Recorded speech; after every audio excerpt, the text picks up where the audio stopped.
Low friends, welcome back to in this video. आज के इस वीडियो में हम हिस्ट्री के क्वेश्चन देखेंगे एंड लगभग 25 से 30 क्वेश्चन देखेंगे एंड सभी के सभी क्वेश्चन मोस्ट इंपॉर्टेंट है। ठीक है, खासकर अगर आप बीए में हिस्ट्री लिए हो, मॉडर्न हिस्ट्री, तो फ्रेंड्स यहाँ से 100% क्वेश्चन पूछे ही जाते हैं। ठीक है, तो प्लीज़ आप सभी के सभी क्वेश्चन अच्छे से देखना। 2 से 3 दिन आपके एग्जाम में बचा है, तो अच्छे से आप लोग प्रिपरेशन कर लीजिए। ठीक है, तो बिल्कुल भी एक भी क्वेश्चन को आपके स्किप नहीं करना है। एक और चीज़, अगर आपको इसकी पीडीएफ चाहिए तो प्लीज़ आप हमारे टेलीग्राम चैनल को ज्वाइन कर लीजिए।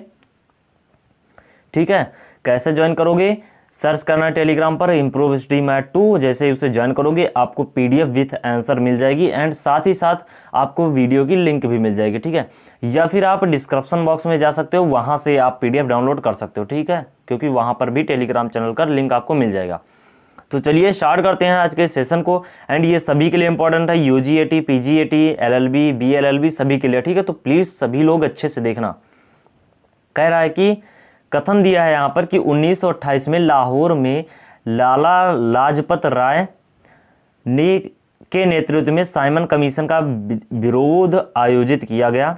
बिल्कुल सही बात है भाई कि 1928 में लाहौर में लाला लाजपत राय के नेतृत्व में साइमन कमीशन का विरोध आयोजित किया गया। बिल्कुल भी सही है ये फ्रेंड्स। एंड कारण आर बोल रहा है कि साइमन कमीशन में एक भी भारतीय नहीं था। तो बिल्कुल सही है, सही बात है, क्योंकि जो साइमन कमीशन का बेसिकली विरोध किया गया था वो इसीलिए किया गया था क्योंकि उसमें कोई भी भारतीय सदस्य नहीं था। तो अब बताइए इसका आंसर क्या होगा? ए एवं आर सही है तथा आर ए का सही स्पष्टीकरण कर रहा है, या फिर ए एवं आर दोनों सही हैं लेकिन आर ए का स्पष्टीकरण नहीं कर रहा है। ए सही है लेकिन आर गलत है, बिल्कुल भी नहीं।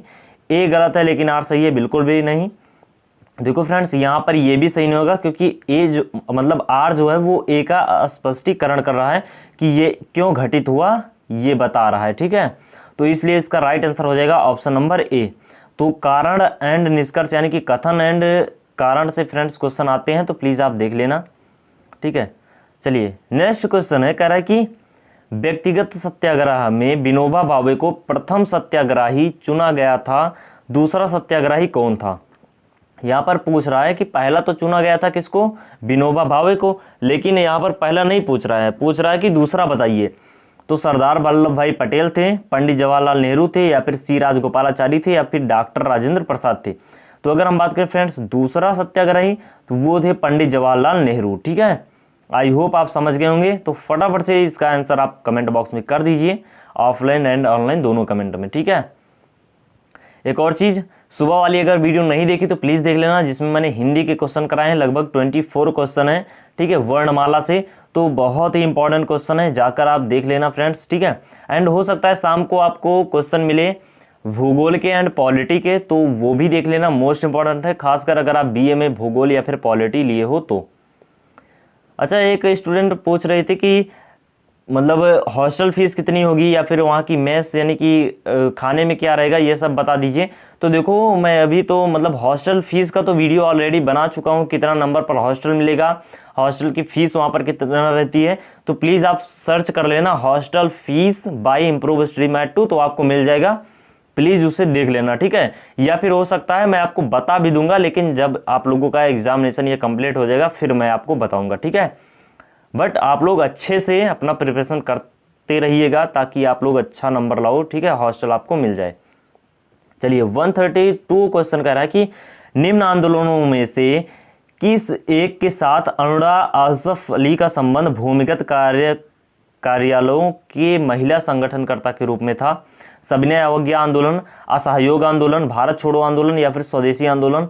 देख रहे हो फ्रेंड्स, ये यूपी पीएससी का फेवरेट क्वेश्चन है। 2009 में पूछा, फिर 2010 में पूछा, फिर 2013 में पूछा। तो मोस्ट इंपॉर्टेंट क्वेश्चन है, प्लीज़ आप लोग अच्छे से देखना। ठीक है, एंड अगर हम बात करें फ्रेंड्स इसका राइट आंसर, तो वो हो जाएगा भारत छोड़ो आंदोलन। स्टार्ट कब किया गया था? 1942 को। ठीक है, चलिए नेक्स्ट क्वेश्चन है। कह रहा है कि 133 नंबर क्वेश्चन है। कह रहा है कि निम्नलिखित में से कौन सा कथन पूना पैक्ट 1932 के संदर्भ में सही नहीं है? सरकारी नौकरियों में दलितों को समसूचित प्रतिनिधित्व, या फिर प्रांतीय विधानमंडलों में दलित वर्गों के लिए स्थानों का आरक्षण, या फिर केंद्रीय विधानमंडलों में दलित वर्गों के लिए स्थानों का आरक्षण, या फिर संयुक्त निर्वाचन मंडल पद्धति की स्वीकृति। एनडीए 2010 में पूछा गया क्वेश्चन है। फटाफट से आप लोग आंसर बता दीजिए, अगर आपको इसका आंसर पता है तो प्लीज आप बताइए, ठीक है। तो देखो बेसिकली यहाँ पर फ्रेंड्स दलित वर्गों से रिलेटेड है, तो सरकारी नौकरियों में दलित वर्गों को समसूचित प्रतिनिधित्व, ये फ्रेंड्स यहाँ पर सही नहीं होगा, ठीक है। एंड इसके बाद जो यहाँ पर सही है, मतलब जितनी भी है वो सही है, क्योंकि ये दलित वर्ग से रिलेटेड है। तो फ्रेंड्स दलित वर्ग के लिए स्थानों का आरक्षण बिल्कुल भी सही है, केंद्रीय एंड प्रांतीय में संयुक्त निर्वाचक मंडल पद्धति की स्वीकृति। लेकिन यहाँ पर फ्रेंड्स सरकारी नौकरियों में दलितों को समसूचित प्रतिनिधित्व, तो ये बिल्कुल भी नहीं होगा, तो यही इसका राइट आंसर हो जाएगा, ठीक है। तो 133 का राइट आंसर हो जाएगा। एक और चीज, अगर आपको लगता है कि किसी भी क्वेश्चन में किसी भी प्रकार के कोई डाउट है, यानी कि आपको लगता है कि ये क्वेश्चन गलत है, इसका आंसर ये होना चाहिए, तो प्लीज आप कमेंट बॉक्स में बता सकते हो, ठीक है। चलिए, भारतीय स्वतंत्रता संग्राम के संदर्भ में कांग्रेस का हरिपुरा अधिवेशन 1938 ईस्वी एक मील का पत्थर था, क्योंकि इसमें ब्रिटिश साम्राज्य के विरुद्ध युद्ध की घोषणा की गई, या फिर इसमें जवाहरलाल नेहरू को भावी प्रधानमंत्री के रूप में प्रस्तुत किया गया, या फिर इसमें योजना आयोग की अवधारणा को प्रस्तुत किया गया, या फिर इसमें कांग्रेस ने भारत सरकार अधिनियम 1935 को अपनी मंजूरी दी। तो फटाफट से बताइएगा कि जो भारतीय स्वतंत्रता संग्राम के संदर्भ में कांग्रेस का हरिपुरा अधिवेशन 1938 था, वो फ्रेंड्स इतना मतलब एक मील दूर जैसा लंबा क्यों था? तो फ्रेंड्स बेसिकली इसमें योजना आयोग की अवधारणा को प्रस्तुत किया गया था, जो कि आज चेंज हो गया है, नीति आयोग हो गया है 2014 से, ठीक है। 2014 में जब प्रधानमंत्री नरेंद्र मोदी बने तो उन्होंने योजना आयोग को हटाकर उसे नीति आयोग का नाम दे दिया, ठीक है। तो आज जो आप नीति आयोग पढ़ते हो बेसिकली वो पहले 2014 के पहले योजना आयोग था, ठीक है, तो आपको पता होना चाहिए। नेक्स्ट क्वेश्चन है, कह रहे कि महात्मा गांधी ने हिंद स्वराज के रेलवे की आलोचना की क्योंकि रेलवे है। ये फ्रेंड्स क्वेश्चन अच्छे से नहीं दिखाई दे रहा है, तो प्लीज़ आप इसे स्किप भी कर सकते हो, ठीक है। मैं बता देता हूँ कि महामारी का वाहक, क्योंकि यहाँ फ्रेंड्स मतलब प्लेट जीवाणु महामारी का वाहक कुछ तो ऐसे है, ठीक है। तो इसको आप स्किप कर दीजिए क्योंकि यहाँ पर फ्रेंड्स अच्छे से नहीं दिखाई दे रहा है। चलिए आ जाते हैं क्वेश्चन नंबर 136 की तरफ, ठीक है। इस टाइप के क्वेश्चन आपके एग्जाम में शायद से नहीं पूछे जाते, तो ये मैं स्किप कर रहा हूँ, ठीक है, शायद से नहीं पूछे जाएंगे। चलिए 137 की तरफ आ जाते हैं क्वेश्चन नंबर। कह रहे कि रॉलेट एक्ट पारित हुआ था कृषि भूमि के सुधार लाने में, या फिर राष्ट्रवादी और क्रांतिकारी क्रियाकलापों में कमी लाने में, या फिर अनुकूल व्यापार संतुलित करने में, या फिर द्वितीय विश्व युद्ध के अपराधी पर मुकदमा चलाने के लिए। NDA 2011 and Jharkhand state PCS में यह पूछा गया 2013 में। क्वेश्चन है 137 नंबर। तो फटाफट से बताइएगा कि इसका राइट आंसर क्या होने वाला है। देखो फ्रेंड्स बेसिकली इसका राइट आंसर की अगर हम बात करें तो राष्ट्रवादी और क्रांतिकारी क्रियाकलापों में कमी लाने के लिए ये किया, मतलब रॉलेट एक्ट आया था, ठीक है। चलिए 138 नंबर क्वेश्चन कह रहा है कि सरदार वल्लभ भाई पटेल के नेतृत्व में शुरू हुए बारदौली सत्याग्रह की मुख्य मांग निम्नलिखित में से क्या थी? जोतने वाले को जमीन, या फिर मजदूरी की दरों में वृद्धि, या फिर नई बढ़ी हुई लगान के करों को वापसी यानी कि लगान दर की वापसी, या फिर किसानों को कृषि निविष्टियों की आर्थिक सहायता प्राप्त करना। एनडीए 2011। तो फटाफट से बताइएगा कि इसका राइट आंसर क्या होने वाला है 138 नंबर क्वेश्चन का। तो देखो फ्रेंड्स अगर हम बात करें फ्रेंड्स सरदार वल्लभ भाई पटेल द्वारा चलाया गया बारदौली सत्याग्रह, तो नई बढ़ी हुई लगान दर की वापसी के लिए फ्रेंड्स चलाया गया था बारदौली का सत्याग्रह। एक चीज़ मैं बार बार कह रहा हूँ, अगर आप बीए में मॉडर्न हिस्ट्री सेलेक्ट किए हो 3 सब्जेक्ट में, तो वहाँ पर फ्रेंड्स मॉडर्न हिस्ट्री से 25 क्वेश्चन आएंगे, एंड यहाँ से फ्रेंड्स आपको 30 से 40% क्वेश्चन तो मिल ही जाएंगे, क्योंकि मैंने 3 क्लास करा दिया अब तक 138 नंबर क्वेश्चन तक। ये 1917 से लेकर के 1947 तक का टोटल भारत का इतिहास है, ठीक है। यहाँ से डेफिनेटली क्वेश्चन पूछे ही पूछे जाते हैं, ठीक है। तो प्लीज़ आप देख लेना अच्छे से। चलिए क्वेश्चन नंबर 139 की तरफ चलते हैं। कह रहा है कि असहयोग आंदोलन के विषय में निम्नलिखित कथनों पर विचार कीजिए। यह आयोग इससे पहले हुए किसी भी अन्य राजनीतिक आंदोलनों की अपेक्षा काफ़ी बड़ी प्रबलता का था। बिल्कुल सही बात है भाई। यह आंदोलन हिंदू मुस्लिम एकता को प्रोत्साहित करने में सहायक हुआ था। तो ये भी फ्रेंड्स एकदम सही बात है, क्योंकि फ्रेंड्स इसमें जो हिंदू थे एंड मुस्लिम थे वो दोनों साथ आ गए थे।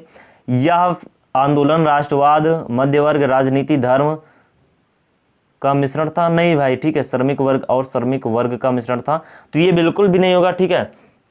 तो इसका राइट आंसर हो जाएगा केवल 1 और 2। तो यह आंदोलन राष्ट्रवाद, मध्य वर्ग, राजनीति या फिर धर्म, समांतवाद, कृषक असंतोष, इसका फ्रेंड्स मिश्रण बिल्कुल भी नहीं था। तो इसका राइट आंसर हो जाएगा केवल 1 और 2, ठीक है। तो ध्यान रखना ये दोनों चीजें। चलिए क्वेश्चन नंबर 140 की तरफ चलते हैं। कह रहा है कि महात्मा गांधी के सत्याग्रह के दर्शन के विषय में निम्नलिखित में से कौन सा कथन सत्य है? सत्य और अहिंसा इसके दो महत्वपूर्ण संगठन थे, या फिर सत्याग्रही बुराई का प्रतिरोध करेंगे परंतु बुरा करने वाले से घृणा नहीं करेंगे। सत्याग्रही यदि आवश्यक हो तो स्वयं को और बुरा करने वाले को भी पीड़ा पहुंचाएगा। तो फटाफट से बताना कि 140 नंबर का राइट आंसर क्या होने वाला है। 1, 2 और 3 सही है, या फिर केवल 2 और 3 सही है, या फिर केवल 1 सही है, या फिर केवल 1 और 2 सही है। तो देखो फ्रेंड्स, केवल 1 और 2 सही है, 3 तो बिल्कुल भी कोई भी सेंस नहीं बना रहा है कि सत्याग्रही यदि आवश्यक हो तो स्वयं को और बुरा करने वालों को भी पीड़ा पहुंचाई, ये बिल्कुल भी गलत है, ठीक है। एंड फर्स्ट एंड सेकंड सही है, ठीक है। चलिए 141 नंबर क्वेश्चन की तरफ चलते हैं। कह रहा है कि भारत के लिए एक डोमेनियम स्टेटस कॉन्स्टिट्यूशन के प्रारूपण का प्रथम प्रयास किसकी प्रतिक्रिया में किया गया था? मार्ले मिंटो सुधार, या फिर मॉन्टेगू जेम्स फोर्ड सुधार, या फिर साइमन कमीशन, या फिर पहला गोलमेज सम्मेलन? CDS 2011 में पूछा गया क्वेश्चन है। तो देखो फ्रेंड्स, ये बताया गया था या फिर कहा गया था मॉन्टेगू जेम्स फोर्ड सुधार द्वारा, ठीक है। कब आया था प्लीज बता देना। क्वेश्चन नंबर 142 कह रहा है कि निम्न में से कौन सा गोलमेज सम्मेलन 1932 में हुआ था? तो जाहिर सी बात है 3 ही गोलमेज सम्मेलन हुए थे। तो पहला तो बिल्कुल भी नहीं होगा, क्योंकि हमें पता है दूसरा गोलमेज सम्मेलन गांधी अरविंद समझौता 1931 में हुआ था 5 मार्च को। तो फ्रेंड्स 1931 को जब दूसरा हो गया था तो बचा केवल तीसरा ही ना। तो इसका राइट आंसर हो जाएगा ऑप्शन नंबर सी, तीसरा गोलमेज सम्मेलन हुआ था 1932 में, ठीक है। दूसरा हुआ था 1931 में। पहला आप कमेंट बॉक्स में बताना। चलिए, गांधी जी ने दांडी समुद्र तट पर नमक कानून का उल्लंघन किया था 6 मार्च 1930 को, 6 अप्रैल 1930 को, 12 मार्च 1930 को, या फिर 12 अप्रैल 1930 को? झारखंड स्टेट PCS 2018 में, मतलब 2008 में पूछा गया क्वेश्चन है। तो फटाफट से बताना कि गांधी जी ने जो दांडी यात्रा है वो कब स्टार्ट किया था? तो 6 अप्रैल 1930 को स्टार्ट किया था, ठीक है। मतलब फ्रेंड्स वहां पर पहुंच गए थे एंड नमक भी बना दिया था 6 मार्च 1930 को। मार्च ये ना, अप्रैल, सॉरी फ्रेंड्स, 6 अप्रैल। चलिए, इंडिया डिवाइडेड पुस्तक के लेखक कौन है? मौलाना अबुल कलाम आजाद, या फिर डॉक्टर राजेंद्र प्रसाद, या फिर नरेंद्र देव, या फिर आसफ अली? तो फटाफट से बताना कि इंडिया डिवाइडेड के पुस्तक के लेखक कौन है। UPPSCS 2010 में पूछा गया क्वेश्चन है। तो इसके लेखक हैं डॉक्टर राजेंद्र प्रसाद, ठीक है। तो चलिए आगे देख लेते हैं नेक्स्ट क्वेश्चन। अगर आपको क्वेश्चन्स अच्छे लग रहे हैं तो प्लीज़ लाइक कर दीजिए अगर आपको अच्छा लगे तो, ठीक है। एंड PDF के लिए टेलीग्राम चैनल ज्वाइन कर लीजिएगा। नेक्स्ट क्वेश्चन है, कह रहा है कि निम्नलिखित में से किसमें सभी तीनों गोलमेज सम्मेलनों में भाग लिया था? जवाहरलाल नेहरू, BR राव अम्बेडकर, वल्लभ भाई पटेल, या फिर राजेंद्र प्रसाद? देखो फ्रेंड्स, ये UP स्टेट PCS में भी पूछा गया है and Madhya Pradesh state PCS में भी पूछा गया क्वेश्चन है। तो देखो फ्रेंड्स, जो डॉक्टर भीमराव अंबेडकर थे ना, वो तीनों गोलमेज सम्मेलन में भाग लिए थे। यानी कि फ्रेंड्स जो जवाहरलाल नेहरू थे उन्होंने भी तीनों गोलमेज सम्मेलनों में भाग नहीं लिया था। जो सरदार वल्लभ भाई पटेल थे उन्होंने भी भाग नहीं लिया था एंड डॉक्टर राजेंद्र प्रसाद ने भी तीनों सम्मेलन में भाग नहीं लिया था। यहाँ पर तीनों में पूछ रहा है, ऐसा नहीं कि किसी एक में। चलिए क्वेश्चन नंबर 146 कह रहा है कि मैं एक समाजवादी और गणतंत्रवादी हूँ और मुझे राजाओं और राजकुमारों के विश्वास नहीं है। यह वक्तव्य संबंधित है नरेंद्र देव से, या फिर पटवर्धन से, या फिर जयप्रकाश नारायण से, या फिर जवाहरलाल नेहरू से? UP स्टेट PCS 2011 में पूछा गया क्वेश्चन है। तो ये फ्रेंड्स जवाहरलाल नेहरू इसका राइट आंसर हो जाएगा, ठीक है। आप लाइन पढ़ लेना। चलिए 147 नंबर क्वेश्चन कह रहा है कि गांधी जी दक्षिण अफ्रीका में कितने वर्ष रहे थे? 26 वर्ष, 21 वर्ष, 16 वर्ष, या फिर 15 वर्ष? तो अगर हम बात करें फ्रेंड्स गांधी जी दक्षिण अफ्रीका में कितने वर्ष तक रहे थे, तो ये रहते हैं 21 वर्ष तक। हालांकि ये क्वेश्चन अभी इंपॉर्टेंट नहीं है, ठीक है, कि कितने वर्ष तक रहे थे, तो तब भी आप जान लीजिए कि दक्षिण अफ्रीका में 21 वर्ष तक रहे थे। उन्होंने सबसे पहला अपना मतलब आंदोलन भी वहीं स्टार्ट किया था। ठीक है, क्वेश्चन नंबर 148 कह रहा है कि भारतीय राष्ट्रीय कांग्रेस के 1924 के अधिवेशन में महात्मा गांधी द्वारा मात्र एक बार अध्यक्षता की गई थी। यह अधिवेशन कहाँ हुआ था? गया में, अमृतसर में, बेलगाम में या फिर कानपुर में? तो देखो फ्रेंड्स, ये हुआ था बेलगाम में। ठीक है, जिसमें फ्रेंड्स महात्मा गांधी ने किसकी अध्यक्षता की थी? भारतीय राष्ट्रीय कांग्रेस की 1924 में। तो महात्मा गांधी कितनी बार अध्यक्ष बने हैं मतलब इसके भारतीय राष्ट्रीय कांग्रेस के? केवल एक बार अध्यक्ष बने हैं, बेलगाम के अधिवेशन में 1924 में। ठीक है, RAS RTS 2010 and UP state PCS 2011 में पूछा गया क्वेश्चन है। RAS अगर नहीं पता है तो मैं बता दूं, यह राजस्थान का स्टेट लेवल का एग्जाम होता है। ठीक है, चलिए, कह रहा है कि भारत छोड़ो आंदोलन के उपरांत C राजगोपालाचारी ने दी वे आउट नामक पैम्पलेट जारी किया।